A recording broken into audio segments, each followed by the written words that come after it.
दा जोंनि बिटिसिनि गासै रायजो राजा बिथांमोनहा मिथिखायो बिपिएफ पार्टिया सरकाराव फैनाय लोगो लोगो विदिन 5 मान्थ्सआव डेभेलपमेन्टनि खामानि मावदों जेरैबायदि खोथा होदोंमोन बेखौ मावगासिनो दङ बेखौ जोंनि बिटिसिनि गासै रायजो राजा बिथांमोनहा नुगासिनो दंखायो दा जेरै बुंनो थाङोबा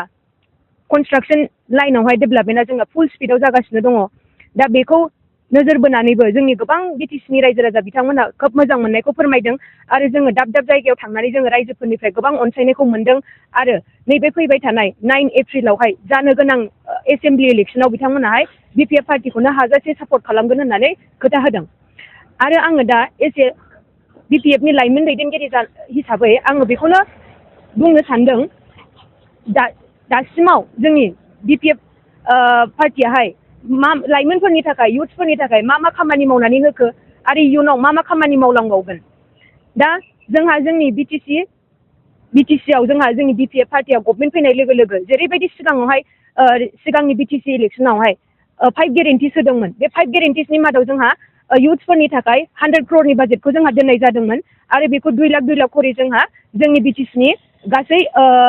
5,000 लाइमोनफोरनो जोंहा बेखौ होनाय जाबाय आरो नैबे जोंनि एसेम्बलि इलेक्सना जोबनाय लोगो लोगोनो 15,000 इयुथ्सफोरनोहाय जोंनि आसाम गभर्नमेन्टआ हरबावगोन होननानै बेखौ खोथा होदों आरो बेखौ इलेक्सना जोबनाय लोगो लोगोनो बेखौ होनाय जागोन आरोबाव दा जोंनि बिटिसिनि लाइमोनफोरखौ आङो बेखौनो बुंनो सानदों जे जोंनि बिपिएफ पार्टियाहाय फैबाय थानाय समावहाय जोंहा जोंनि लाइमोनफोरनो जोंहा मोनफ्रोमबो डिस्ट्रिक्टआवनो कचिं सेन्टारखौ खुलिनानै होनो नागिरदों दा बेवहाय जोंहा जोंनि इउ.पि.पि.एल सरकाराबो बिथांमोनहा गावसिनि सरकार थानाय टाइमावहाय सुपार 50 मिशनखौहाय खालामदोंमोन बिथांमोनहा खिन्थु बियो मा लिमिटेड मानसिफोरनि थाखायल'मोन दा जोंहा जोंनि बिपिएफ गभर्नमेन्टआहाय दा जोंहा बेखौ जोंनि जायगायावनो जोंनि बिटिसिआवनो जोंनि माने जायफ्रा जोङो जायगायावनो थानानै न'आवनो थानानै जोङो बे कचिंखौ लानो थाखाय खाबु मोनगोन बेखौ खालामनानै होनो नागिरदों दा सुपार 50 मिशनावहाय जोंनि इयुथ्सफोराहाय जायफ्रा सेलेक्ट जाबाय बेहाय बिसोरो माने दिल्ली बायदियाव गुवाहाटि बायदियाव थांनानैसो जोंहा बे कचिंखौ लाहैनो गोनां जायोमोन खिन्थु डेभेलपमेन्ट होनोब्ला मा माने जाय बुस्थुआ जोंनियाव गैया जाय बुस्थुआ जोंनि बिटिसिआव क्राइसिस बेखौ लाबोनानै होनायासो जोंनि बे मोनसे डेभेलपमेन्ट दा बेखौ साननानैनो बेखौहाय जोंनि बिटिसि गभर्नमेन्ट जोंनि मानाव गेदेर हाग्रामा महिलारि सार बिथाङा दिनैहाय जोंनि बे कचिं सेन्टारखौ जोंहा मोनफ्रोमबो डिस्ट्रिक्टआव खालामनानै होनो नागिरनाय जादों आरो जायफोरा पिएइचडि खालायगासिनो दङ पिएइचडि स्कलार बिथांमोननि थाखायबो बिटिसि गभर्नमेन्टआ 3 लाख खरि रां अनसुंथाइखौ होनो नागिरदों आरो जोंनि जाय दा फंबाय बिनानावमोनहाय मेट्रिक एग्जाम लिरदों HS फाइनाल होदों बिथांमोननि थाखायबो जायफ्राहाय टप 10 मासिखौ आवग्रिनानै लानो हागोन बिथांमोननि थाखायबो जोंहा 3 लाख खरि रांनि अनसुंथाइखौ जोंहा होनाय जागोन दा बेनिखायनो गासै फारफ्रोमबो बिथिङाव जोंनि इयुथ्सनि थाखाय गोबां मोजां खामानि मावनो नागिरदों बेखायनो आङो जोंनि गासै बिटिसिनि लाइमोनफोरखौहाय आं खावलायगोन बिपिएफ पार्टिखौनो हाजासे सापर्ट खालामनानै माने लांबाय थायोब्ला आरो इयुननि समावबो गोबां माखासे खामानिखौ मावनानै होनो हाबावगोन जेरै दासिमाव मावनानै होगासिनो दंखायो आरोबाव जेरै दस्रा माने गुबुन कान्ट्रिफोराहाय जेरै भकेसनेल इडुकेसनखौ बांसिनै गोसो होयो दा बेखायनो जोंनि बिटिसिआवबो जोंहा भकेसनेल साबजेक्टखौ जोंहा स्कुलफ्राव सोनानै होबाय खिन्थु मेट्रिक पास जानाय लोगो लोगोनो बियो गैया जालाङो जोंहा हायार इडुकेसन गैया बेनि थाखाय दा बेनिखायनो बेखौबो नोजोर होनानै जोंनि हाग्रामा महिलारि सार बिथाङाहाय भकेसनेल इनस्टिटिउट जेरै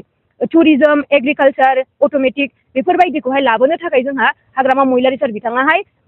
खालामगासिनो दङ आरो जेरै एगजाम्पोल हिसाबै दा जोंनिनो चिरांनि कासिक'ट्रा जिहेतु आं कासिक'ट्रानिनो दा बेवहायबो जोंहा टुरिजम एन्ड मेनेजमेन्टनि जोंहा बेवहाय कनस्ट्राक्सना सोलिगासिनो दं दा बेवहाय जोंनि गोबां लाइमोनफोरा बेखार जानानै थानाय लाइमोनफोराहाय माने जायफ्राहाय गभर्नमेन्ट जबखौ बिराद जोंनि लाइमोनफोराहाय माने ट्राइ खालामबाय थायो खिन्थु मोननो हाया जोंहा नैबेफोरबायदि माखासे जोंहा भकेसनेल बे इडुकेसनखौ जोंहा लांफायोब्ला जों गोबां बिथिङावनो जोंनि लाइमोनफोराहाय एंगेज जानानै थानो हायो आरो जोंहा बेखार जानाय नङा आरो जोंनि गोबां लाइमोनफोरानो आरो जेरैहाय जोंहा दा CIT दङ जोंनि क'क्राझारावहाय बे CITखौबो हाग्रामा महिलारि सार बिथाङानो लाबोनानै होदोंमोन दा बेनिफ्रायनो जोंहा गोबां जोंनि लाइमोनफोराहाय मानसिबो जाहैनो हाबाय आरो बेबायदिनो जोंहा एग्रिकालचार सेक्टरावबो जिहेतु जोंनि बिटिसिआ जोंनि आसामा एग्रिकालचारनि बेलायावनो जोङो सोनारनानै थाग्राखा दा बेवहाय जोंहा माखासे गोबां माने नलेज गैया जोंनि एग्रिकालचार लाइनाव जोंहा साइन्टिस्टफोर गैया गोबां माखासे जोंहा माने नलेज गैया बेफोरबायदिखौ जोङो एग्रिकालचार लाइनावबो जोङो हाजासे जोङो माने लाबोनो नाजागोन खालामगोन जिहेतु जोंहा फुरा जोंनि नर्थ इस्टआवनो जोंहा एग्रिकालसार इउनिभारसिटिया जोंहा दा गंसेल' दा बेफोरबायदि जोंहा इनस्टिट्यूटखौ जोङो लाबोनो हायोबा जोंहा गोबां मोजां जागोन जोंनि इयुथ्सफोरनि थाखाय बेखौ आङो सानो आरो बेबायदिनो बिपिएफ पार्टिखौ आरो इयुनावबो हाजासे जोंनि इयुथ्सफोरनि थाखाय जोंनि रायजो राजाफोरनि थाखाय खामानि मावनो थाखाय सुबिदा होगोन होननानै बिपिएफ पार्टिखौनो माने सापर्ट खालामलांबाय थागोन होननानै आङो आसा खालामो।